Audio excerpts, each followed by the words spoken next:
Assalamu alaikum. Welcome to my YouTube channel Knowledge for Students.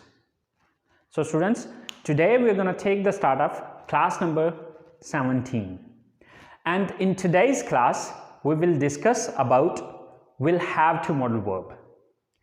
So students, class शुरू करने से पहले अगर अभी तक आप लोगों ने मेरे चैनल को सब्सक्राइब नहीं किया तो प्लीज़ सब्सक्राइब के बटन पर क्लिक कर दीजिए और साथ ही बेल आइकन पे भी क्लिक कर दीजिए ताकि आपको हर नई आने वाली वीडियो का नोटिफिकेशन मिलता रहे। और अगर आपको मेरी वीडियोस पसंद आ रही हैं और अगर आप इनसे कुछ सीख रहे हैं तो प्लीज़ लाइक एंड शेयर के बटन पर क्लिक कीजिए। और अगर आपको कोई मसला हो रहा है या आप कोई मुझे सजेशन देना चाह रहे हैं या आप कोई स्पेसिफिक चीज़ पढ़ना चाह रहे हैं तो आप लोग कमेंट्स बॉक्स में जाके कमेंट्स कर सकते हैं। तो चले आए गाइस, स्टार्ट करते हैं class number 17। So students, will have to modal verb. So will have to modal verb is used to express necessity in the future. यानी कि will have to modal verb का इस्तेमाल किया जाता है फ्यूचर में या मुस्तकबिल में किसी की ज़रूरत को बयान करने के लिए। यानी कि हम यहाँ पर ये कह सकते हैं कि ये हैज़ टू और हैव टू मॉडल वर्ब का फ्यूचर है। यानी कि has to and have to को हम यूज करते थे to express necessity in the present. इसी तरह से पिछली क्लास में हमने हैड टू मॉडल वर्ब पढ़ा था। तो हैड टू मॉडल वर्ब की डेफिनेशन ये थी to express necessity in the past. यानी कि हैड जो है वो सेकंड फॉर्म थी, इसलिए वहां पे हमने हैड टू का यूज किया था। तो वो पास्ट की जरूरत को बयान करने के लिए था। लेकिन अब चूंकि फर्स्ट फॉर्म हैव के साथ विल आ गया तो विल हम फ्यूचर के लिए यूज करते हैं। So to express necessity in the future, कि आने वाले वक्त में जब हम किसी की जरूरत को बयान करना चाहते हैं तो उसके लिए हम विल हैव टू का इस्तेमाल करेंगे। अच्छा, अब आने वाले वक्त में हम किसी की जरूरत को किस तरह से बयान करते हैं?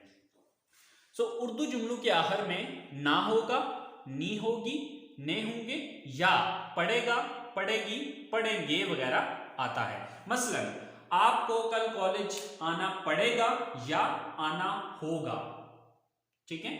अब इसी तरह से आपको ऐसा करना पड़ेगा, उन्हें वैसे करना होगा। लाइक अब जो कुछ भी करना होगा या करना पड़ेगा तो ये हमारे फ्यूचर की जरूरत है, ठीक है। अच्छा, अब इसके जो सेंटेंस बनाने का तरीकाकार है वो सिंपल बिल्कुल वैसे ही है जिस तरह हमने हैज टू, हैव टू या हैड टू को पढ़ा था। फर्क सिर्फ इतना आ रहा है कि जहां पे हैज टू, हैव टू या हैड टू आ रहा था उसकी जगह पे हम विल हैव टू यूज कर रहे हैं। बाकी स्ट्रक्चर जो है वो बिल्कुल सेम वैसे ही है जिस तरह से हमने हैज टू, हैव टू या हैड टू की स्ट्रक्चर को पढ़ा था।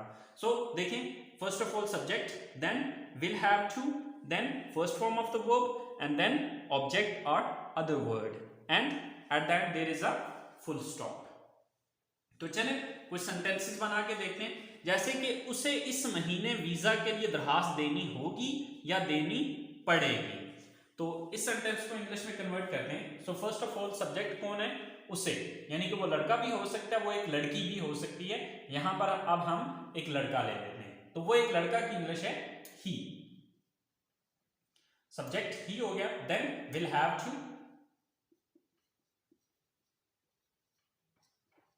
he will have to, then verb क्या है यहां पे? दरखास्त देना, apply. he will have to apply, किस चीज के लिए अप्लाई करना है? वीजा के लिए, for visa. he will have to apply for visa इस महीने, this month. So he will have to apply for visa this month, कि उसे इस महीने वीजा के लिए दरखास्त देनी होगी या देनी पड़ेगी। ये दोनों सेंस देगा, देनी होगी या देनी पड़ेगी, मतलब एक ही निकल रहा है, सिर्फ अल्फाज दोनों के डिफरेंट है। इसी तरह से हमारा नेक्स्ट जो सेंटेंस है वो है उन्हें अपने मुस्तकबिल के बारे में सोचना होगा या उन्हें अपने मुस्तकबिल के बारे में सोचना पड़ेगा। सो सब्जेक्ट कौन है यहां पे? उन्हें, यानी कि वो ज्यादा है। तो वो ज्यादा की इंग्लिश क्या होती है? They. Then will have to,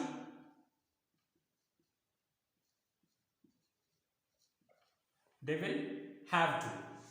अब यहां पर वर्ब क्या है? वर्ब है सोचना, think. They will have to think. किस बारे में सोचने की बात हो रही है? अपने मुस्तकबिल के बारे में। तो अब अपने की English their. They will have to think about there.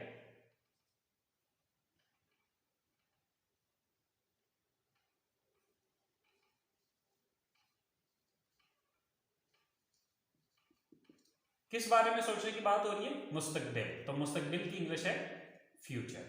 So they will have to think about their future, कि उन्हें अपने मुस्तकबिल के बारे में सोचना होगा या उन्हें अपने मुस्तकबिल के बारे में सोचना पड़ेगा। हमारे पास लास्ट सेंटेंस है कि मुझे अपने घर वालों को इस बारे में बताना होगा या बताना पड़ेगा। सो सब्जेक्ट कौन है यहाँ पे? मुझे, यानी कि मैं यहां पर सब्जेक्ट हूं। तो मैं की इंग्लिश है I. Then will have to, I will have to, वो क्या है यहां पे? बताना, चल। I will have to tell। किसे बताने की बात हो रही है? अपने घर वालों को, यानी कि अब मेरे घर वालों को, my family। So I will have to tell my family। मुझे अपने घर वालों को बताना होगा या बताना पड़ेगा। किस बारे में? इस बारे में, about this. So I will have to tell my family about this, कि मुझे अपनी फैमिली को इस बारे में बताना पड़ेगा।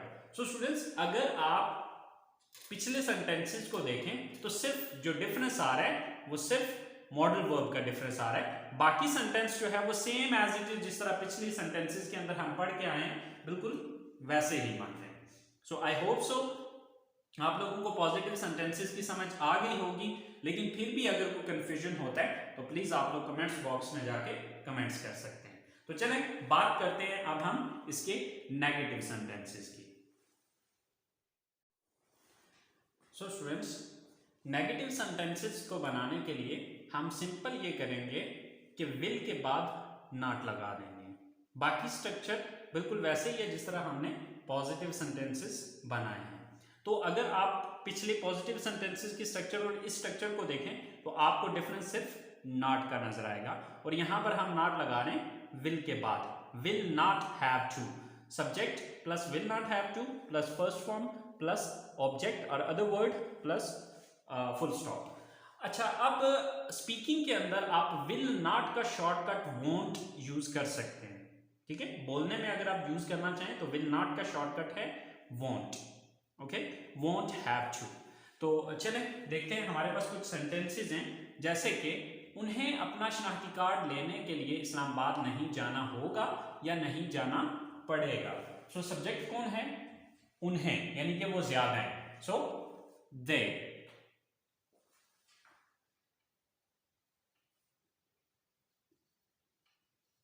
Then will not।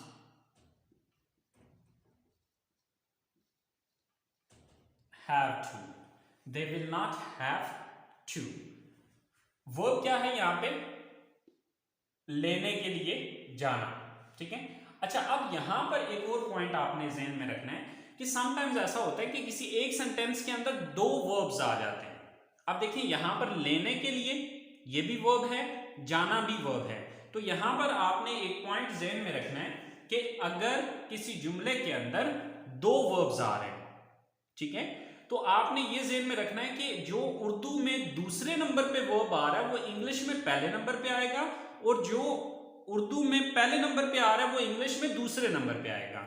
मतलब अब यहां पर वर्ब हमारे पास लेना और जाना, दो वर्ब्स हैं। ठीक है, अब ये उर्दू में पहले नंबर पे आ रहा है तो इसका मतलब है ये इंग्लिश में दूसरे नंबर पे आएगा, और ये उर्दू में दूसरे नंबर पे आ रहा है, तो अब हैव टू के फौरन बाद जो है वो हम जाना की इंग्लिश लगाएंगे। So they will not have to go. ठीक है, अब कहां जाने की बात हो रही है? Islamabad. Go to Islamabad. They will not have to go to Islamabad. अब किसके लिए? शनाख्ती कार्ड लेने के लिए, for collecting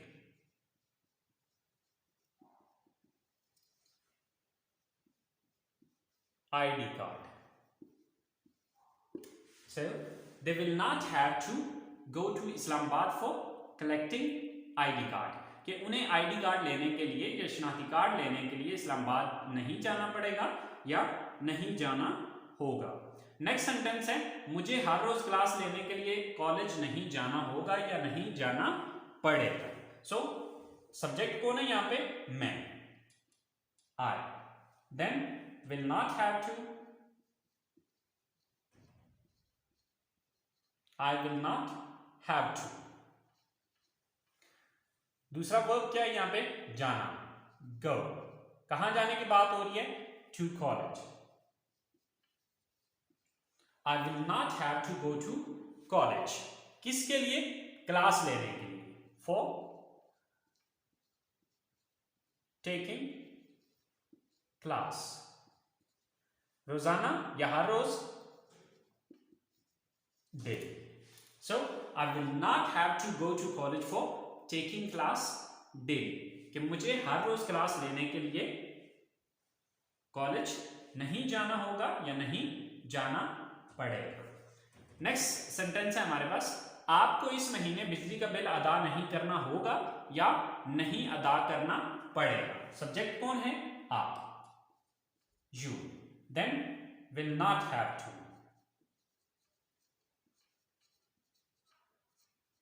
You will not have to. Verb क्या है यहाँ पे? अदा करना, pay. You will not have to pay. क्या अदा करने की बात हो रही है? बिजली का bill.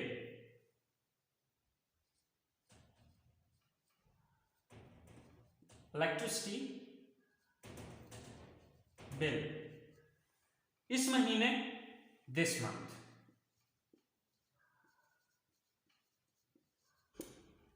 So you will not have to pay electricity bill this month. कि आपको इस महीने बिजली का बिल अदा नहीं करना होगा या नहीं अदा करना पड़ेगा। सो स्टूडेंट्स, ये थे हमारे नेगेटिव सेंटेंसेस और इंट्रोगेटिव सेंटेंसेस बनाना मेरा ख्याल है कोई प्रॉब्लम नहीं है, क्योंकि आपको इस चीज का पता है कि जब भी हमने इंट्रोगेटिव बनाना है तो हम देखेंगे नेगेटिव को। तो नेगेटिव में हमने क्या चीज देखनी है कि किस लफ्ज के बाद नॉट लगाया था। तो किस लफ्ज के बाद नॉट लगाया? हमने विल के बाद नॉट लगाया था। तो अब यही विल यहां से उठा के हम यहां पर लगा देंगे तो ये हमारा इंट्रोगेटिव बन जाएगा या सवाल बन जाएगा। तो चलिए आइए देखते हैं हमारे interrogative sentences. So students, interrogative sentences बनाने के लिए जो स्ट्रक्चर है, first of all will, then subject, after that have to, then first form of the verb and then object और other word and at the end there is a question mark. So हमारे पास सबसे पहला sentence है कि क्या मुझे आपकी मदद करनी होगी या मदद करनी पड़ेगी। मतलब क्या मुझे आपकी मदद करनी पड़ेगी। So first of all will, then subject कौन है? मैं, क्योंकि मदद मैंने करनी है। So I, will I, then have to, will I have to. Verb क्या है यहाँ पे? मदद करना, help. Will I have to help. किसकी मदद करनी है? आपकी, you. Will I have to help you. क्या मुझे आपकी मदद करनी होगी या क्या मुझे आपकी मदद करना पड़ेगी। इसी तरह से नेक्स्ट हमारा सेंटेंस है, उसे क्यों कॉलेज छोड़ना होगा या छोड़ना पड़ेगा। अच्छा, अब यहां पर एक चीज ध्यान में रखें कि यहां पर हमारे पास क्वेश्चन वर्ड आ रहा है। अब ये जो क्यों है ये हमारे पास क्वेश्चन वर्ड है। तो क्वेश्चन वर्ड वाले सेंटेंसेस का जैसे कि आपको पता है कि इसी स्ट्रक्चर के शुरू में आप क्वेश्चन वर्ड यूज करेंगे तो ये क्वेश्चन वर्ड वाली इंट्रोगेटिव बन जाएगी या WH इंट्रोगेटिव सेंटेंस बन जाएगा। तो अब सबसे पहले मुझे जो इंग्लिश लगानी होगी, बल्कि विल नहीं यूज करूंगा, बल्कि इसकी बजाय यहां पर हम सबसे पहले क्यों की इंग्लिश लगाएंगे। तो क्यों की इंग्लिश क्या होती है? Why. Then will, why, will. Subject कौन है? उसे, यानी कि वो लड़का भी हो सकता है, वो लड़की भी हो सकती है। तो चले हम फिर वक्त लड़का ही ले लेते हैं। He, why will he, then have to, why will he have to, verb क्या है यहां पे, काम कौन सा करना है, छोड़ना, leave, why will he have to leave, क्या छोड़ने की बात हो रही है, college, why will he have to leave the college, why will he have to leave the college, कि उसे कॉलेज क्यों छोड़ना होगा या उसे कॉलेज क्यों छोड़ना पड़ेगा। इसी तरह से हमारे पास नेक्स्ट सेंटेंस है, आपको कब स्टेशन पर पहुंचना होगा या पहुंचना पड़ेगा। अब यहां पर भी कब जो है ये एक क्वेश्चन वर्ड है, तो सबसे पहले हम कब की इंग्लिश लगाएंगे, तो कब की इंग्लिश क्या है, when, then will, then subject कौन है, आप, you, when will you, next have to, when will you have to, verb क्या है यहां पे, पहुंचना,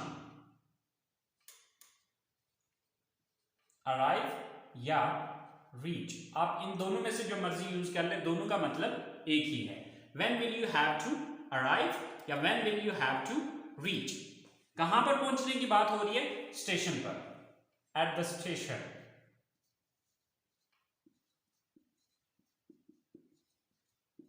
so when will you have to arrive at the station, कि आपको कब स्टेशन पर पहुंचना होगा या आपको कब स्टेशन पर पहुंचना पड़ेगा। लास्ट सेंटेंस है हमारे पास कि क्या हमें इंग्लैंड जाने से पहले इंग्लिश सीखनी होगी या सीखनी पड़ेगी। So first of all will, then subject कौन है, हम, यानी कि हमें सीखने, तो सब्जेक्ट कौन है, हम, we, will we, then have to, will we have to, verb यहां पर दो, एक तो जाना आ रहा है, दूसरा सीखना आ रहा है, तो जो दूसरे नंबर पे है वो पहले आएगा। सो will we have to learn, will we have to learn, क्या सीखने की बात हो रही है, English, will we have to learn English, क्या हमें इंग्लिश सीखना होगी या सीखनी पड़ेगी। इंग्लैंड जाने से पहले, बिफोर, पहले की इंग्लिश क्या है, before, before going to England,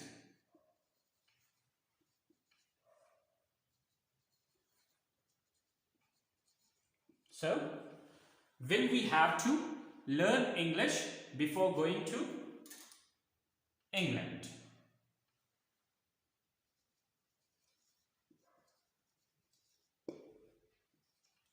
so students, ये हमारे नेगेटिव सेंटेंसेस हैं, सॉरी इंट्रोगेटिव सेंटेंसेस हैं।